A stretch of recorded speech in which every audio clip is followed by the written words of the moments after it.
Du sidder over for hende. Måneskinnet maler sølvstriber på hendes ansigt. Hun taler, og du lytter. Hendes stemme er som silke, men historierne er vævet af glasskår. Hun fortæller om ham, der kom før dig. Han var et monster, hvisker hun. En skygge, der forsøgte at slukke hendes lys. Hvert ord er en anklage. Du mærker en bølge af medfølelse. Du vil beskytte hende. Du vil være den, der ikke svigter. Men så fortæller hun om den næste. Ekskæresten før ham. Og historien er uhyggeligt bekendt. Han var en skurk. En anden slags monster, men med samme mørke i hjertet. Samme agenda. En kold fornemmelse begynder at snige sig ind i dit sind. En lille, skarp tvivl. Som en isplint i hjertet. Mønsteret. Du kan ikke ignorere det. Alle før dig var dæmoner. Alle var skyldige. Kun hun var offeret. Dette er ikke tilfældigt. Dette er psykologi. Den måde, en person taler om sin fortid på, er ikke bare en historie. Det er en manual. En manual til, hvordan de ser verden. Hvordan de tildeler skyld.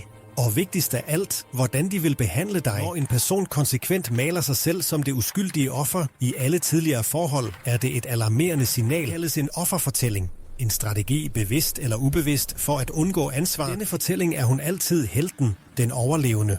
Og ekskæresten er altid skurken, den der forvoldte smerten. Der er ingen nuancer, ingen gråzoner, ingen anerkendelse af, at et forhold er en dans mellem to mennesker. Det er ikke sund sorgbearbejdelse. Det er skabelsen af en mytologi, hvor hun er den evige martyr. Psykologisk set peger dette ofte på dybtliggende træk. Måske narcissisme, hvor manglen på empati gør det umuligt at se sin egen andel. Eller måske en borderline personlighedsstruktur, hvor sort-hvid tænkning dominerer. En person er enten perfekt eller et monster. Der er ingen mellemvej. Den mørkeste sandhed er, at fortællingen ikke handler om ekskæresten. Den handler om hende. Hun er den eneste fællesnævner i en lang række af katastrofer. Hun er den konstante variabel. Lad os kalde hende Lilith. Du møder hende til en fest. Hun er magnetisk, med øjne, der lover en verden af dybde. Hurtigt begynder historierne. Hendes eks Thomas var kontrollerende. Han kvalte hendes kreativitet, læste hendes beskeder, bliver hendes ridder. Du giver hende plads, opmuntrer hendes kunst, lover aldrig at bure hende inde. Så kommer historien om David. Han var følelsesmæssigt utilgængelig. En ismur, hun aldrig kunne trænge igennem, åbner dit hjerte fuldstændigt. Du deler dine dybeste frygte, dine mest sårbare hemmeligheder. Du vil være hendes varme. Men så en aften, du spørger ind til en detalje.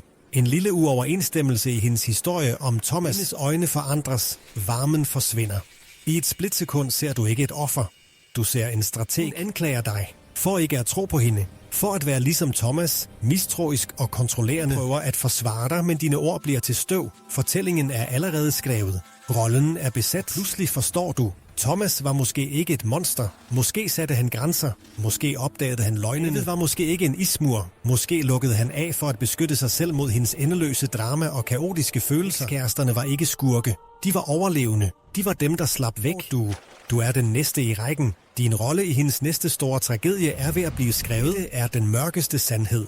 Når nogen kun har rædselshistorier at fortælle om deres fortid, er det sandsynligt, at de er den forfatter, der skaber rædsel. De kaster dig ikke som en partner. De kaster dig til en rolle, og roller kan altid omskrives. Så lyt. Lyt ikke kun til, hvad hun siger om dem. Lyt til, hvad hun ikke siger. Hvad hun udelader. Hvor er hendes ansvar, hendes fejl, hendes anger? Hvis de er fraværende, hvis historien er et pletfrit monument over hendes egen uskyld, så vær på vagt. Og den piedestal, hun placerer sig selv på, er bygget af ruinerne fra dem, der kom før dig. Hun er altid på udkig efter nye materialer til at bygge den endnu højere,